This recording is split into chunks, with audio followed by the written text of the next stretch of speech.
Well, thank you again, everyone, for joining me today for launching your career series, Navigating Salary Negotiations with Confidence. And my name is Esther Lanier, and I'm the Associate Director for Employee Relations. And today we have an esteemed alumna as a guest speaker. Her name is Didi Tyrone, and she's a recruiter for Planful. And a little bit about Didi is that she's a seasoned recruiter. She's currently working at Planful with a passion for connecting top talent with the right opportunities. She specializes in recruiting within the tech industry with a strong focus on accounting, finance solutions. And she's a proud alumna. She has leveraged her expertise to build high-performing teams that drive business success. Outside of work, she enjoys spending time with her husband and two children, as well as their beloved Corgi. Whether she's navigating the ever-evolving hiring landscape or chasing after little ones at home, she brings dedication, enthusiasm, and a people-first approach to everything she does. So without further ado, I would like to have Dee take over. So I will stop share and go from there. Yes. Well, hi, everybody. It's really nice to be here. I'm really excited to be doing this workshop with everybody. I think there's a lot of value and information that you can learn from this, especially as you are sort of making your way into, let's just say, like the real world, right? Like salary and negotiation can be a really scary thing, but it really doesn't have to be scary. So I have a lot of good information I'm going to share with you all today. I'm going to share my screen because I've got a PowerPoint presentation. Um, just confirming everybody can see my screen. Okay, perfect. And I apologize. I know I look a little red because the glare of the PowerPoint. So promise I'm not that red in real life, but either way, okay, so we'll kick it off. So again, want to introduce myself. So my name is Didi Tyrone. As Esther mentioned, I am a CSUN alumni. I graduated in 2015 with a business law degree. And for anybody that is familiar with the Valley, if you're born and raised like I am, I also went to Granada Hills Charter High School. My dad is a teacher at Kennedy High School. So I'm still here. Apparently, you just can't yank me out of the valley. So either way, so post-graduation, my first job in the real world was working at the headquarters of Forever 21.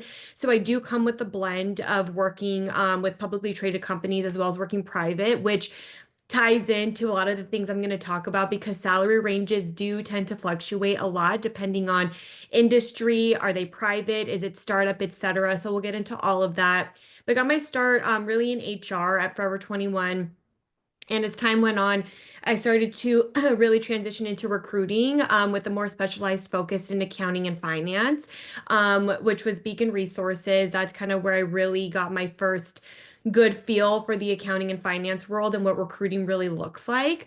And it just transitioned from there. Again, for anyone that's familiar with like the Valley, Beacon Resources is located in Woodland Hills. Blackline was the next company I went to, where they offer accounting solutions where they essentially streamline and automate the accounting and financial close process. Also located in Woodland Hills.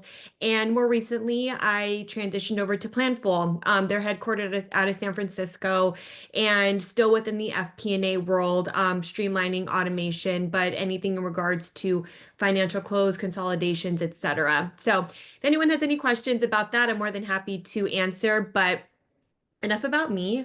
Let's move on to what we're actually going to be talking about in this workshop. So there are a number of topics that I really want to run through that hopefully everybody will find helpful. I want to help everybody understand the fundamentals of salary negotiation, right? The different techniques to make sure that you are well equipped with the information when it comes to salary, the ways that you need to assess total compensation, because believe me, it goes far beyond just that initial number that you're seeing as the base salary. And then really, how do you work on that confidence, right? Because it is a nerve-wracking topic. People can be very scared to speak up on it, but it doesn't have to be a scary thing. And with that, hopefully it'll give you more comfort with like negotiation, counter offers, understanding some of the tactics sometimes that employers might come back with. I or may not be guilty of sometimes using some of those tactics working on the recruiter side, but So I will share all the inside information I have. So why does salary negotiation matter? Because it's everything, to be quite frank. So when you think about it, I mean, of course, yes, they're the things, right? We want to grow our careers, we want to do all of that. But ultimately, our salary is how we live. It's how we pay our bills. If we have kids, it's how we pay for our families. It's extremely important, and being armed with the information from the jump will help you years down the line. Like it's really setting that foundation from the beginning. Studies have shown that employees who negotiate on average tend to earn 7 to 10% more than those who don't, right? And sometimes it's something just as simple as asking, is there flexibility with your salary range?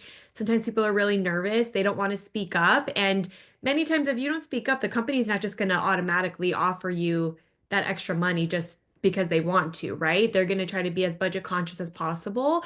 But having that voice and knowing to speak up and knowing to ask if there's flexibility, and where that may lie will set you up for success from the very get-go and can make, a huge difference down the line. So setting that foundation also sets the tone for a lot of other things, right? It can determine future raises, your bonuses, equity, grants, things of that nature. And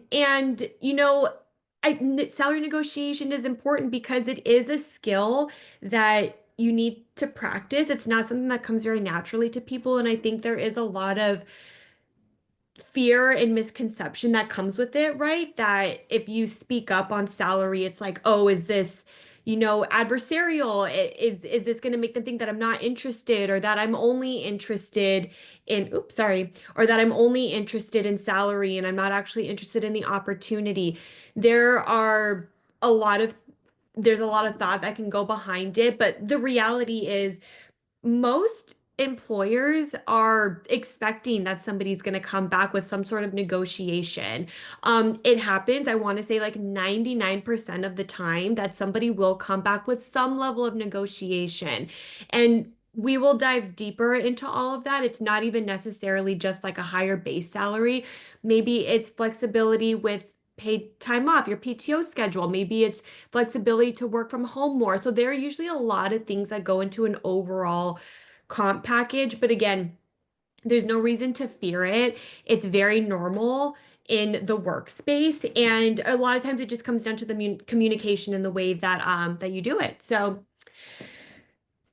obviously we need to know when to negotiate, right? So I will tell you when to not negotiate, and you will never negotiate on that first round interview or call. That is not the time or place. Now, with a small caveat that if you're having a preliminary phone screen with the recruiter and they're asking you, what is your salary range? Don't say, oh no, I can't talk about that. I mean, of course, you can share what your salary expectations or requirements are, but unless they're bringing it up first, would highly, highly discourage you to bring that up. Now, one other small caveat to this, and I will say this is something to keep in your back pocket for years down the line once you've been in the workforce for a while.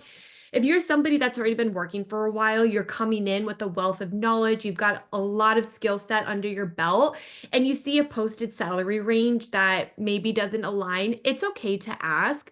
But as somebody that's going to be an entry level candidate, right? That's just graduated college. Now is the time to start expanding on your skill set. You want to get your foot in the door, and now is not the time that you want to start, um, I don't know, just kind of like throwing those numbers out, right? Like it will come with time, and it requires a little bit of patience. But ultimately, so let's just say, you run through the whole process, you're officially at the offer stage. Now is the time to negotiate. Um, they've given you a verbal offer. Again, don't do it before you at least have a verbal offer that has been given to you, or even a written offer, because you want to make sure that that role is actually yours before you start negotiating. I will tell you from personal experience, when I have had candidates that start negotiating before we've even decided we're moving forward with them, we're usually like red flag, like we do not want to move forward with this person. So keep that in mind. So, again, after receiving the job offer, but before accepting, that is your window to really negotiate and advocate for yourself. Another time after performance reviews, this is an amazing time. You've been in there, you've been able to highlight your skill set, all the things that you're bringing to the table, and maybe you've gotten a recent job promotion. Now's your time. You have clearly demonstrated your skill set and what you're bringing to the table and really the value that you're bringing to the company. So that is a wonderful time to bring up maybe like a salary increase or to negotiate for yourself. Or there are times too, right? Like maybe you've been working on a team and let's just say there were layoffs and now your team has gone from 10 to 4 and you're now taking on a bunch of extra work that was not necessarily in your job description. If your role has expanded significantly and you've taken on that work and you've been doing it and you've been doing it well with proven success, tangible examples as to how you've been successful, that would be another time to negotiate. Moving on from there, and this next slide, I want to preface by saying can get very convoluted, and I will try to keep it as high level as possible. And I also have a Q&A portion at the end where we can really do a much deeper dive into this. I will try to keep it as high level for now because this is where it can get very nuanced. So understanding salary expectations. How do you even when I first graduated college, I had no idea what it meant to be underpaid, what was market valued, what would have been really good. Hindsight, I realized I was actually paid very poorly post-graduation. It took me a long time to realize and to understand how to do true market research to know my worth. Now, there are a few websites that are extremely useful for this. Glassdoor is a great one, and I love Glassdoor for a number of reasons. But it's a great website to really research salary ranges, but Glassdoor is like the Yelp of the workplace. Like you will see a lot of useful information on why people love working there and why they don't love working there. And just like Yelp, like there's a rating system from 1 to 5 stars, and you'll see what percent of employees they approve of the CEO.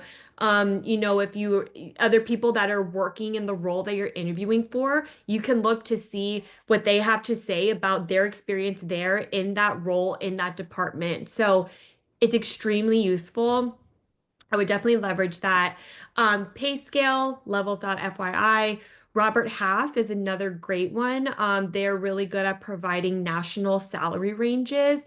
And then Built In is another great website that not only provides that information, but also is like really good for being a job board, where you can go ahead and see just different job opportunities that are available in your area. Um, Other things, right? Industry reports and professional organizations. This is one that gets a little bit nuanced. And again, I'm happy to do a deeper dive into it. Um, certain industries will vary drastically on the salary ranges they provide.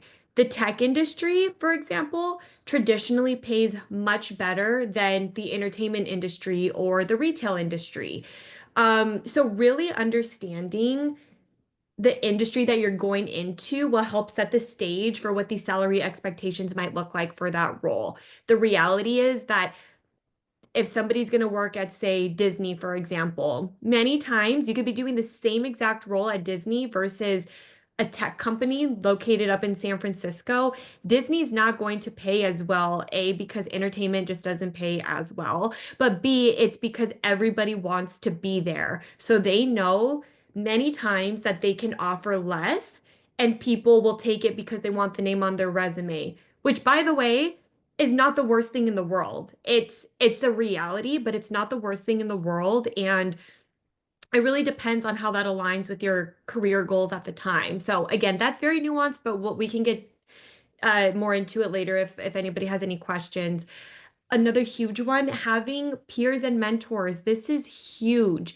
having people that you can reach out to, that you can pick their brains, you can gather knowledge from them. Maybe they've been working in an industry that you're interested in getting into. I will tell you, I've had a number of people reach out to me on LinkedIn that are entry level college grads, and they're like, hey, I'm getting into the workforce. Can I just have 15 minutes of your time to understand what the tech industry looks like? And I'm always happy to have the conversation. So, having those informational interviews, don't be afraid, reach out to people. Many times, I think people are willing to have the conversation. Now, moving on from that, market value versus company specific budget. I will keep this as high level as possible, but essentially what this means is sometimes certain roles have a certain salary bandwidth, and that's just what they pay. For example, we will talk about, let's just say an account executive or account manager. A Sorry, my dog is barking at me. I'm not sure if anybody could hear that. He wants to get out of the room. Let me let him out really quickly. I'm so sorry. That's that's that corgi I was talking about on my my bio.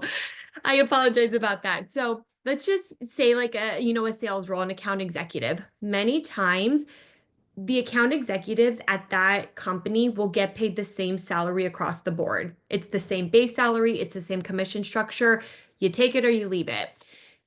But on the flip side, maybe it's there's a marketing role that's opened up, and that one is based more on market value. So what does that mean?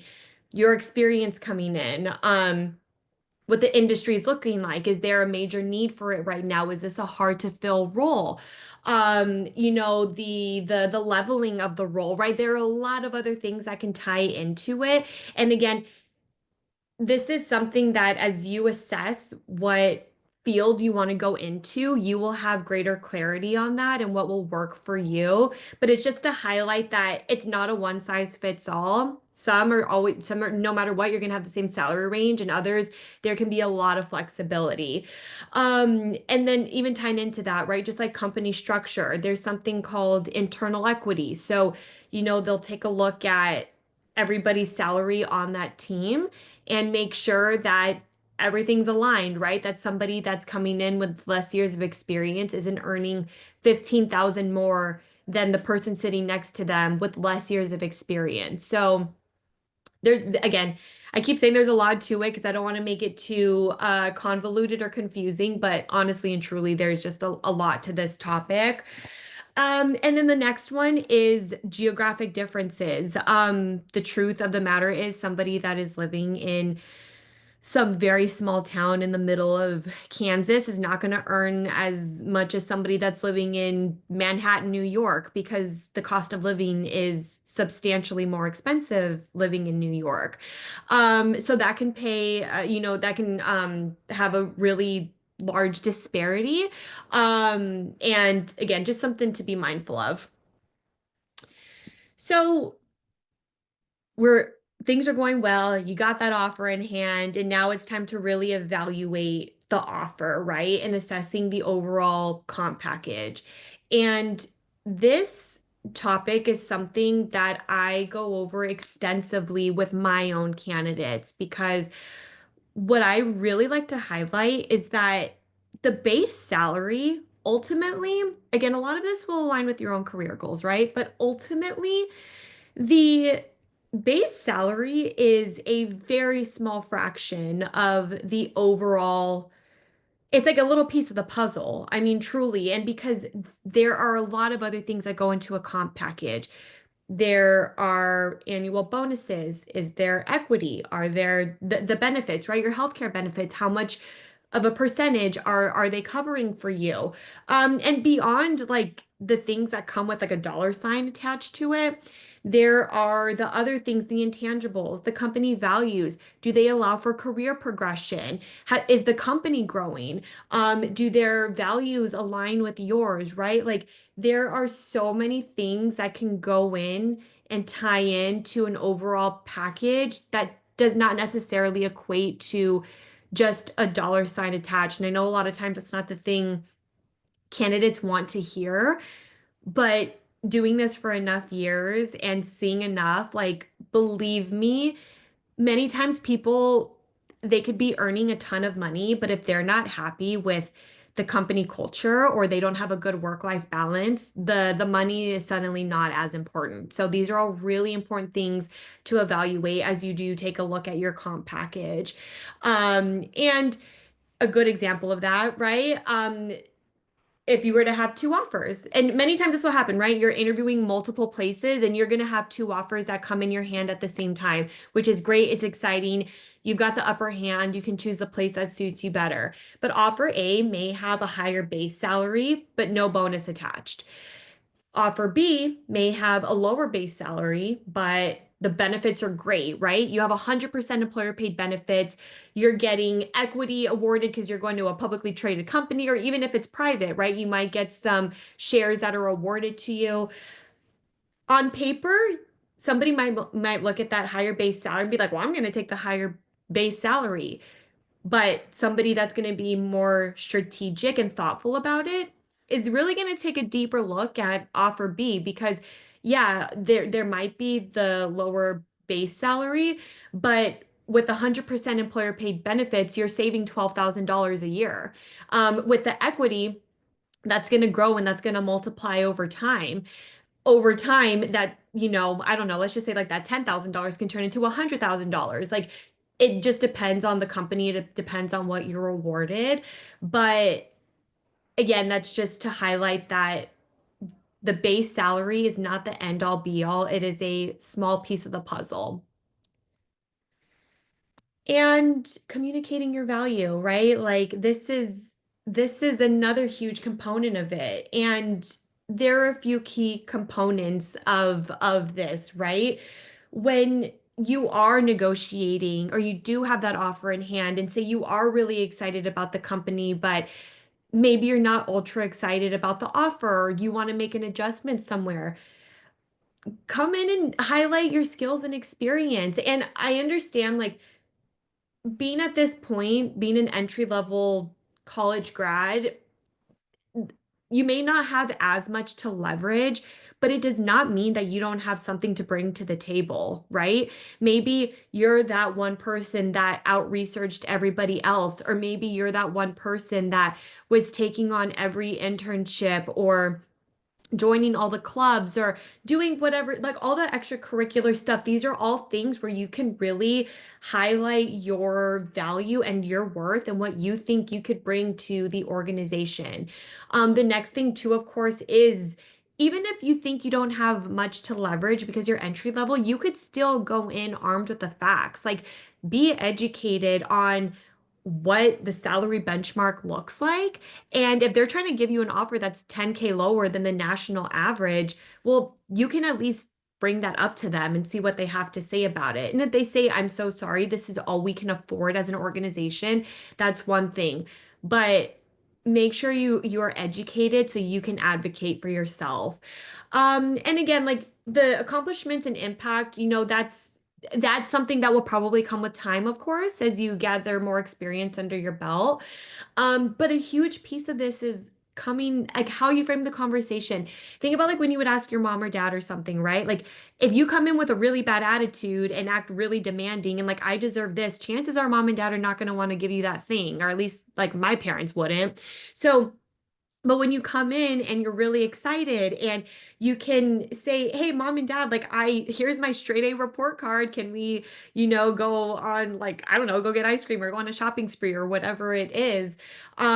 When it's the same type of deal, when you come with a lot of enthusiasm, excitement, you can have tangible examples of where you've been able to excel and you've been able to add value to the organization, to your team.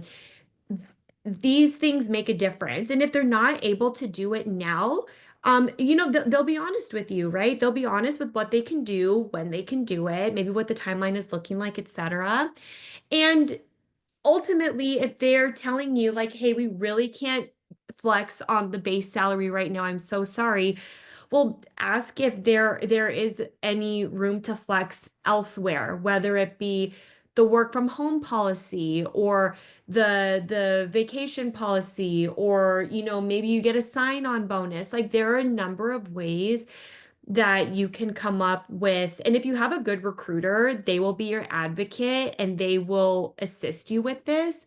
They will help you get creative with it. But usually, when a company really wants to bring somebody on, they will get creative. Like they will get creative. And if they really can't, then again, they will let you know.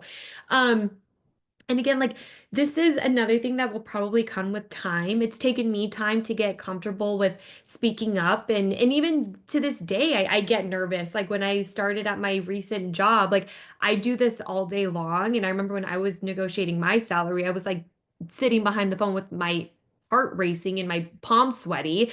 But you can't let that show, right? Like come in with that confidence.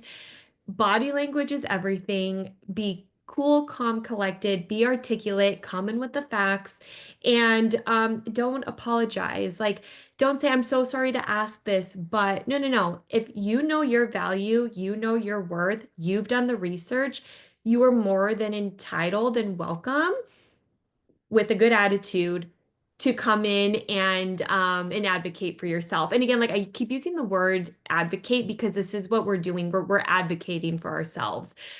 Um, Speaking of handling employer negotiation tactics, okay, this is a little tricky one because sometimes I myself have to pull out these tactics as the recruiter. But I will say I always try to lead with transparency no matter what, because I know what it's like to be on the candidate end, and I just always want honesty, right? If it can't work, it can't work. But some of the things that employers may say sometimes is, this is our final offer. We have a strict budget. Other candidates are willing to accept this salary. And those things might be true, right? And they may genuinely want you on board. And these aren't even tactics per se. This just might be the reality of the situation. But there are ways to respond to that effectively to really understand, again, like ultimately if this is going to be the place for you or not. Ask about the budget constraints. They may or may not be able to share so much information with you, but they may be able to say, hey, well, this is just where our salary is capped. If we get you above this amount, it doesn't leave any room for you to have any increase in your salary with future promotions, right? Like they may be able to provide a little bit more color as to why they have to stick within that salary range. Again, emphasizing your unique value, what you bring to the table, why you know you're the best person for the role. And like I mentioned before, right? Bonus, remote work, tuition reimbursement. That's another really big one, right? Like sometimes companies will offer tuition reimbursement, like so you can go, like some people want to earn their MBA. Well, maybe the company can pay for it for you, and that's just, additional income, I guess, that you're not really having to spend ultimately. And, leveraging other offers if you have them in hand, right? So this will come with research and understanding, doing your own market research and really understanding. And also, again, like if you do have two offers in front of you, both are in the entertainment industry. Let's say one is Disney and one is like Warner Brothers, right? Same role. Well, you can, if they're same industry, same type of role, you can use those two to leverage one against each other, and ultimately to use to your advantage.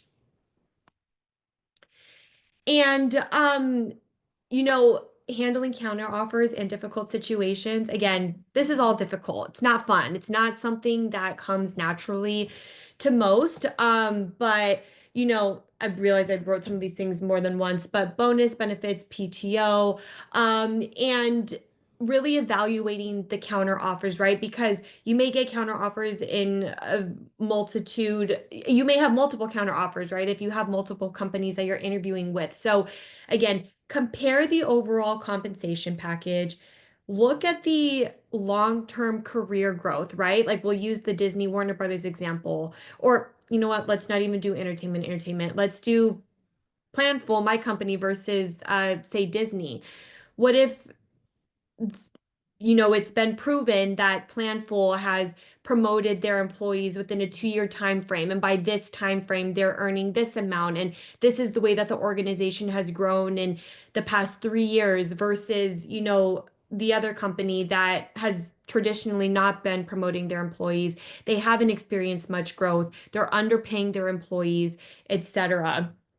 And again, that will all tie into your overall career goals. And what I like whenever I speak to candidates, I always ask them, tell me what is important to you. What are the top 3 things that you need to see out of an organization for you to feel that this is the right home for you? It could be a number of things. Maybe it's salary, maybe it's commute, maybe it is company name. I mentioned that before, and there's nothing wrong with that. If somebody's willing to take a lower number because they want the ability to say that they worked at Google or they worked at Nike and they're willing to take that lower salary range for that, that's okay. If that's aligning with your career goals, that's okay. That's just something for you to assess for yourself. So, kind of wrapping up here. So, a few final tips to help set you up for success. Go into those conversations, role play, say it out loud to a spouse, to a mentor, to a friend. Look in the mirror, say it to yourself. That will help build your confidence a lot. And sometimes people, this is just a little side tip, but sometimes people don't realize how many times they use filler words like or like or and it saying those things out loud will help you with your professional speaking skills and sounding more articulate, professional, etc. And staying professional, staying positive. Again, I'm going to go back to the example with your parents. Everybody wants to see a happy attitude. Nobody wants to get a request with somebody that has a bad, entitled attitude. So express your enthusiasm every step of the way. And ultimately, you have to be ready to walk away. It's not always fun and it's not always the easiest decision, but you have to be prepared to do so if you feel ultimately that this is not aligning with what it is that you need out of your career. So, with that said, officially wrapping up. So, just, a recap of the key takeaways. Negotiation is something that comes with practice. It takes time. It's not an overnight thing. It's something that is constantly evolving as we are professionals. Um, research, research, research, come in with confidence, prepare every step of the way. And if they're not able to give you what you want, you know, don't let it stop you. Like, continue to invest in yourself, continue to learn, continue to grow, and the money will come in time. I can absolutely promise you that. So with that said, that is all the information I have to share. I wanted to leave plenty of time, just in case anybody has any questions. More than happy to take this time to go as deep or nitty-gritty as we need to. Yeah, definitely. Thank you so much, Didi. If you want to unmute yourself or put the question in the chat, feel free to do that. But she's here to answer any questions you might have. This is a time that we get to leverage her expertise and, ask any questions that we've been thinking about that we may not know how to handle in the process of interviewing and salary negotiating. One question in the chat is, where can I find interview practice? Definitely through the Career Center. You can come in for a drop-in and start your interview practicing. There's also a lot of resources through CareerLink that you can leverage. And let's see where else. Okay, so the questions are coming through. So thank you for posting them. So let's see here. Is there a point where legal action should be required, such as if denied a raise multiple times or any other examples? No. Nope.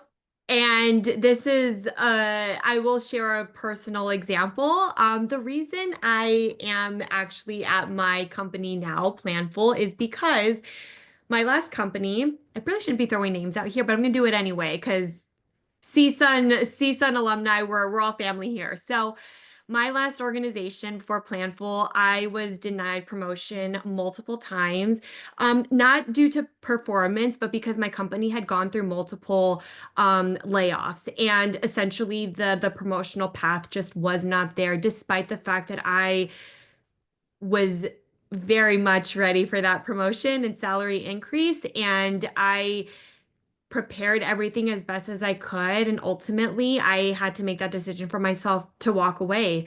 But no, to answer the question simply, you cannot pursue legal action for not getting like a promotion or a salary increase. Definitely. Another question is, would you be able to share an example of how you would bring up the topic of negotiating with a recruiter as a candidate? Yes, would you be able to share an example of how you would bring up the topic of negotiation with a recruiter as a candidate? Oh, yeah, great question.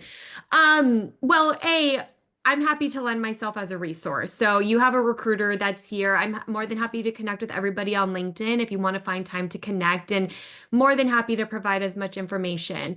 As a candidate, though, I would just share with the candidate. It's okay, especially if you're entry level, if you have a good, kind, caring recruiter, which by the way, okay, I want to flag this because this will be an indicator of the place that you're working at, okay? If you're going to be talking with a recruiter that doesn't want to help you, that doesn't want to give you the intel, probably an indicator of the environment you're going to be in, and it may or may not be the best place. But aside from that, the recruiter is going to be the one ultimately that is advocating for you.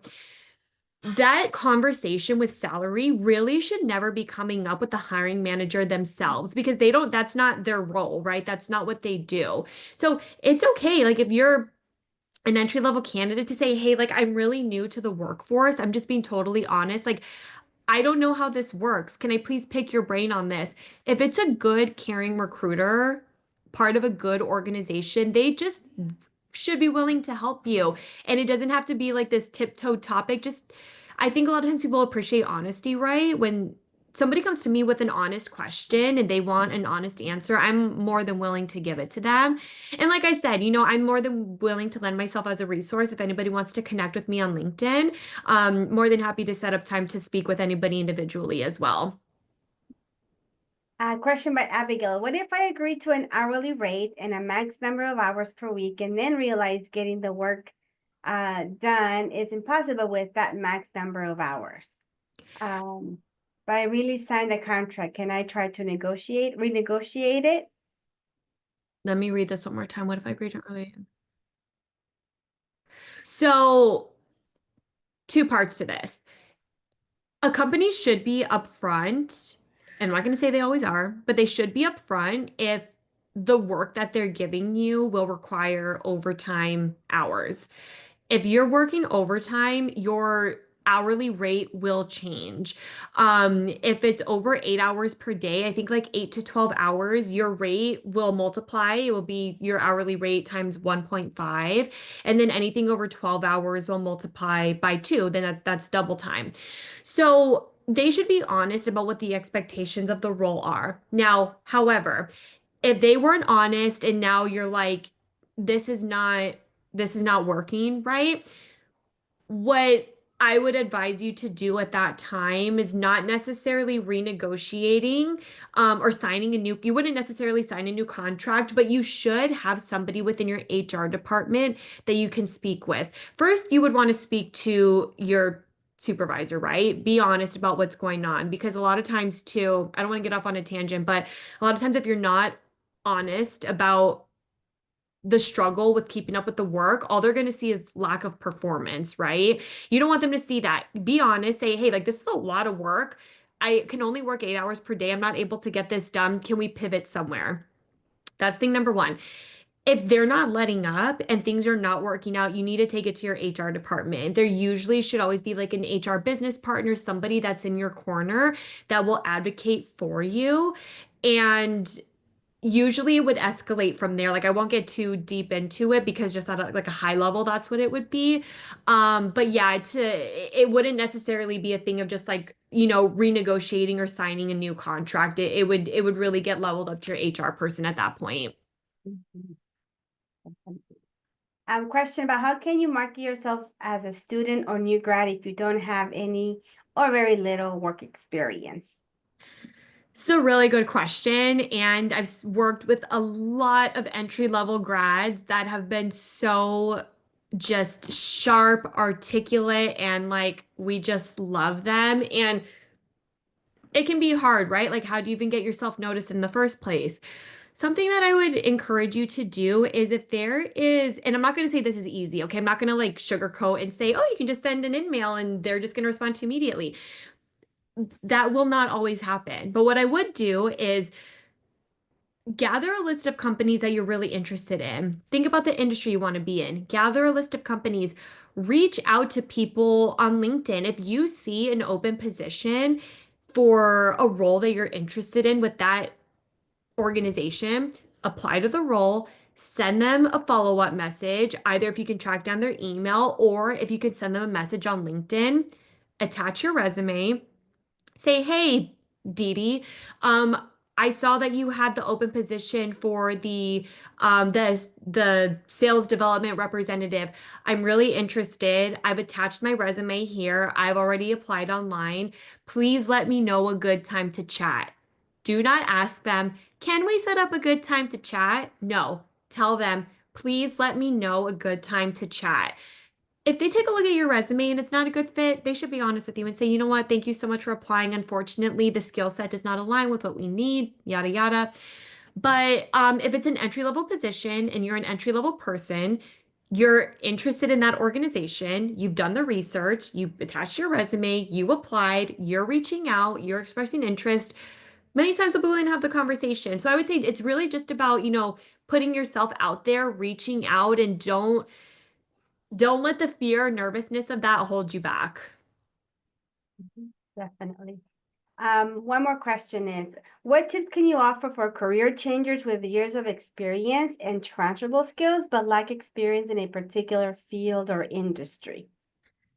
This is another really good one and something that I do see often enough. And I would say the number one tip that I would probably offer is you will very likely have to be comfortable with a change in your salary for the less. You're probably going to experience some sort of decrease. For example, I've had people that let's just say they're like big four accountants, right?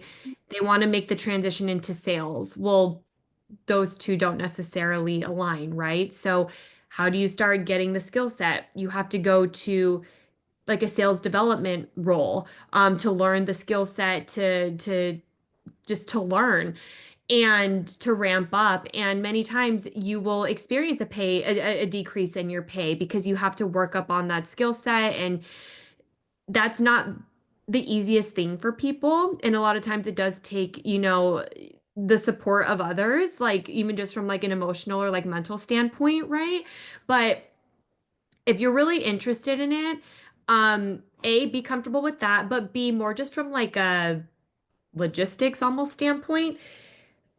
If you have one particular skill set and you're trying to get into another field, write on your resume at the top of your resume actively seeking X opportunity, right? Because a lot of times when candidates will apply to a role that I have open, but their skill set doesn't align, I'm like, what? Like, what is this? Like, why did they apply?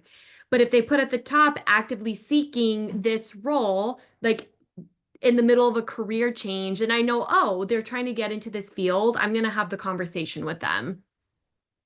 Definitely. I know you gave some resources in terms of the research aspect of it at different websites. But can you maybe give us a little bit of what the background of the research looks? Because we can definitely go online and look at so many different positions, and the ranges will vary so much. How do we really leverage the research though? You know what I mean? Because obviously an employer is going to give you a range of what Yeah. they're looking to pay for the position. Not what is Didi making at XYZ company? You know what I mean? Yeah. So Mhm. yeah, what does that look like when you come across a candidate that's done their research? Like what are the hints that they give you that they know what's up?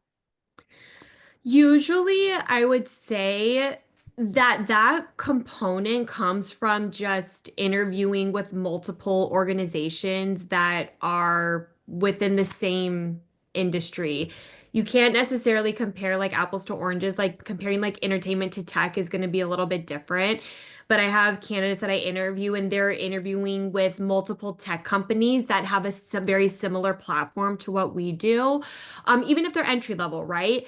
They just want to be in this space. And when they're able to say, I know that they know their research when I ask them what their salary expectations are, and they say, well, based on like all of the companies that I've been speaking with, these are the salary ranges they've provided, and I need to land somewhere in between here. So that piece of it really honestly just comes from, because I mean, like the websites are great. They really are. They're very useful, but you will only ultimately be able to glean so much from them. Ultimately, you need to connect with real people and you need to have those conversations.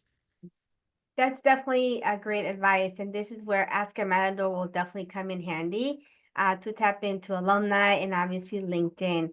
One question that we have also on the chat is someone's been self-employed for 15 years and they're making a pretty much a new complete career move.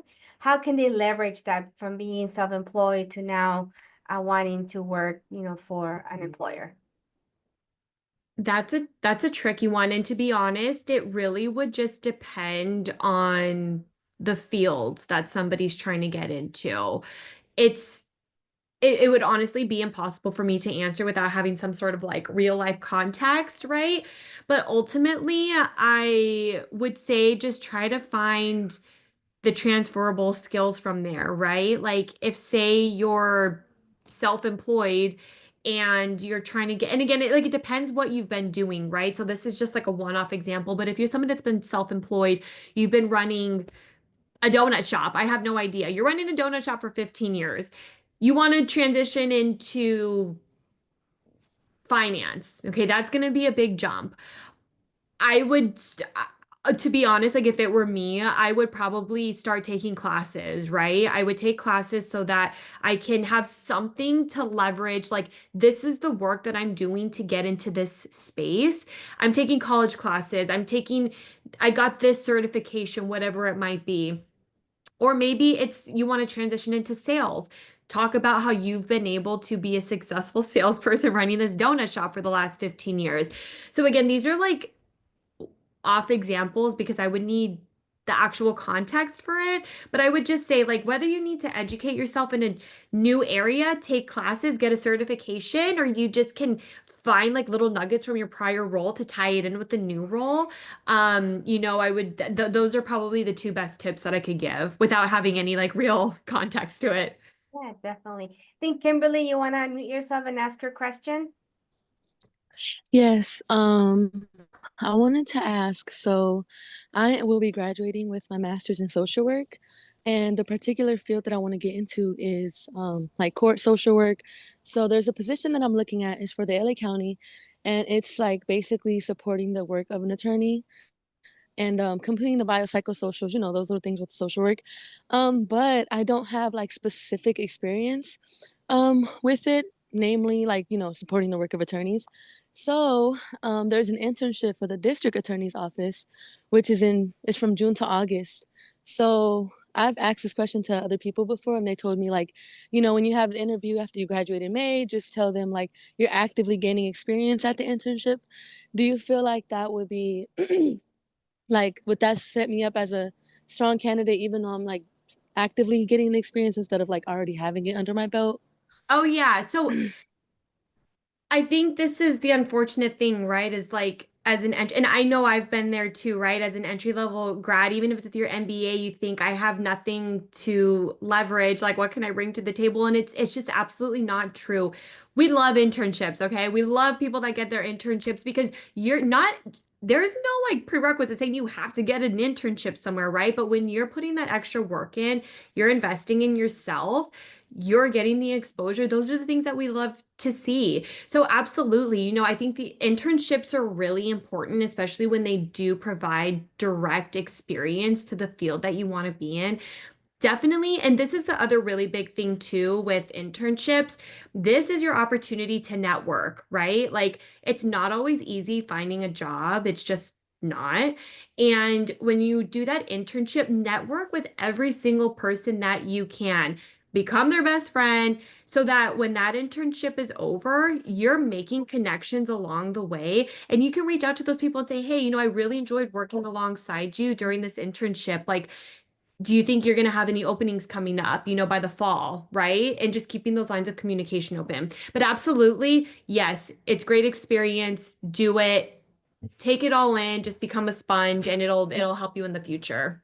Yeah, and if I may also add, Kimberly, I would suggest that, you think about identifying your transferable skills, because the skills that we hold are transferable to pretty much any industry. It's just how you're pivoting and having the employer understand that whether you're working with attorneys, with doctors, with regular, type of management type of folks, that you do have the skills based on your experiences, being able to connect what that experience is from what you've done, and how it relates to what they're looking for in a candidate.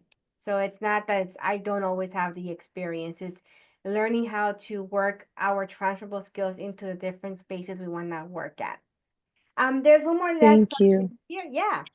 Would you recommend reaching out to a recruiter of a company you want to work for, even though you don't see any open positions you want? 1000%. Because you never know when the position is going to open, right? People leave, people put in their notice, and you may have a conversation with the recruiter that you're really interested on Tuesday. She's like, I'm so sorry, we have no open roles. Guess what? Wednesday, somebody on that team has put in their notice. So absolutely connect, connect, connect. I cannot stress this portion enough. You've got to network with people. You've got to put yourself out there, because I will tell you, like, we have inbound applications that come in, and sometimes I get hundreds upon hundreds, and it's like I go through all of them, like I genuinely do, but when there's that one person that's taking the initiative to really reach out, they're gonna be top of mind for me. Mhm. How does it help you, for example, when just pivoting from this question, when a candidate reaches out to you, but they're not telling you specifically how they're a fit for the position? So what tips can you give a student so that in that essence of taking advantage of the network, how how do you want a candidate to present themselves to help you? Like, okay, Esther, yes, I really want to talk to you, even though right now I may not have an opportunity, but I want to keep you in the pipeline. So I would say kind of two-part answer to that question. Thing number one, if somebody reaches out to me and they're like, Dee Dee, I'm about to graduate college in May. To be honest, I'm really not sure what area I want to go into, but like I want to talk to you about these couple of areas of the business. We can talk about those. I can give you a full rundown of what they do. We can talk about what you're interested in, and that will help me also understand like where you might be a better fit. Um, but you have to do some research on your own, right? Like you can't just go into something so blindly and like expect the recruiter to do the work for you. Like not expecting somebody to have all the answers. You don't have to come to me knowing exactly what you want to do, but I would expect for you to have narrowed it down at least a little bit so we have a few talking points, and I can use my time as best as I can to give you the knowledge and information that you need to help you start making informed decisions for yourself.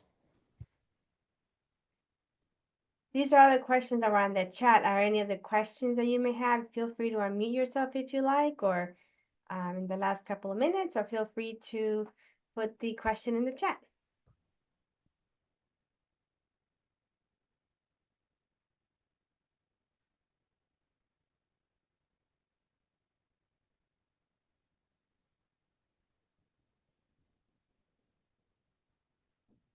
I have a question.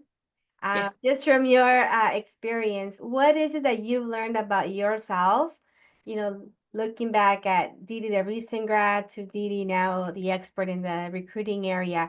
What are like the milestones you can say, you know what, this is what's really helped me along the way as I have grown in my different positions?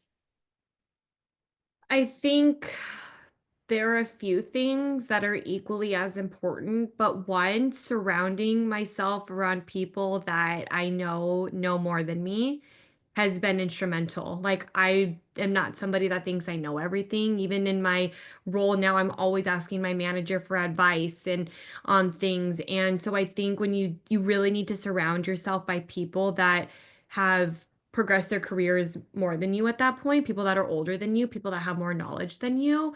I think just gaining confidence along the way, like it's definitely not something that I had straight out of the gate. Like nobody does, or maybe some people do, but I was not one of those people. Like it took me a long time to really understand my value, my worth, what I can bring to the table to advocate for myself. And it's just time. I mean, that would really be the last thing. It's just the milestones come with time and they kind of happen without you even realizing. But sometimes I look back and I'm like, oh my gosh, I feel like I'm a different person in some senses, in my mid 30s now versus like the early 20 something year old I was when I first graduated from college. So I think it's just time. It's being curious to learn more, surrounding yourself by smart people, and you will start hitting those milestones if you do those things, guaranteed. Thank you. And there's one last question in the chat. Does a long education history help or hurt a potential candidate's chances in an interview? It just depends. It just depends on so many things, but I will give a quick example. Like my husband has his master's degree from USC.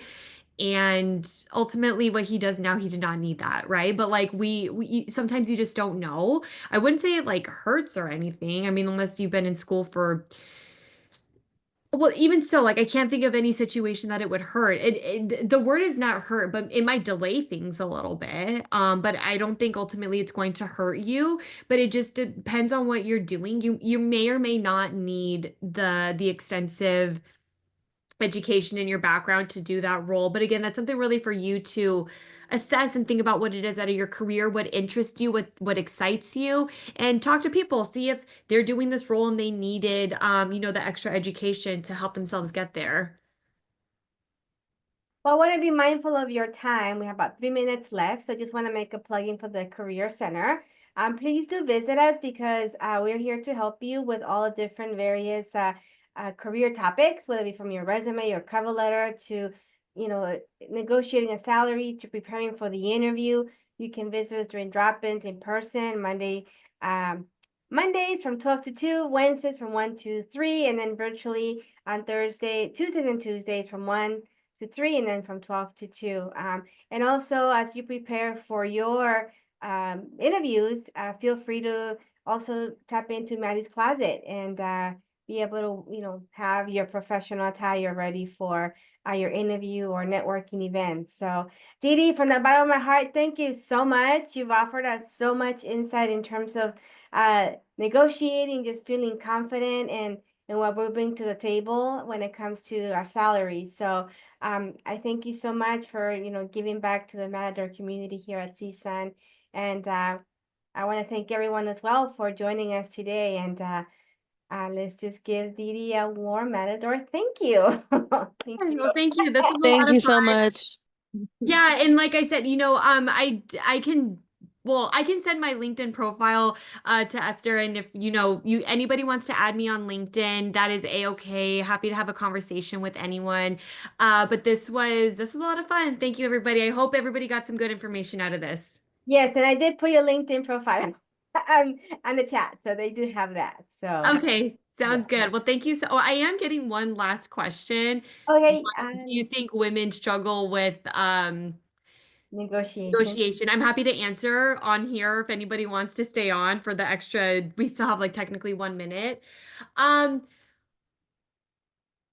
This is an interesting one. Why do I think women struggle? I think, first of all, I would not say this is only women. I definitely find that men struggle with it also. But I think a lot of times, and I will speak from personal experience because I am a mom, I am a wife. I've got 2 babies, and I think sometimes we undervalue ourselves, and that's kind of like a hard thing to say out loud. And I think it's the truth. Sometimes I feel that way. It's almost like imposter syndrome when I think sometimes, and this is not to make blanket statements at all, but I think, sometimes with women, like we carry a lot, right? There's a lot that we balance in our day, and sometimes you feel like, oh my gosh, am I doing enough? Like I'm balancing this, I have this at home, I have to do this in the workspace, and it can be a lot to balance. And I think, like I said, sometimes we feel like I know I have undervalued myself, but it's taken me time to realize, like, it comes with confidence, right? It comes with knowing your worth, knowing your skill set, knowing the accomplishments that you've had, and leveraging that. And sometimes you just gotta fake it till you make it, okay? Like sometimes it really is as simple as that. You may be shaking in your boots, your palms might be sweaty, but when you present yourself with confidence and with ease, and you're just like, "This is what I deserve, and this is why I deserve it," people be like, "Oh, they're gonna listen a little more." So, like I said, you gotta fake it till you make it. That's a really hard one to answer. But like I said, just fake it till you make it, and I promise you will get there. Definitely. And I think that it's always, you know, speaking from a woman's perspective too, always ask. That Yeah. it starts with always asking, and once the question's out, it's on the table. It's a yes or a no, or it's a negotiate. That's the thing, is like sometimes it just it can't hurt to ask. And you know what? If they don't like what you're asking, then that's not the place for you anyway. So you walk away. I agree. It ain't the place for you. Yeah. Well, thank you again, everyone. Thank you again, Didi. You've been awesome, and we hope to have you back. No, I would love to. Thank you so much again. This is great. Thank you, everybody. You. All right, everyone. Thank you so much. Okay, bye. Bye.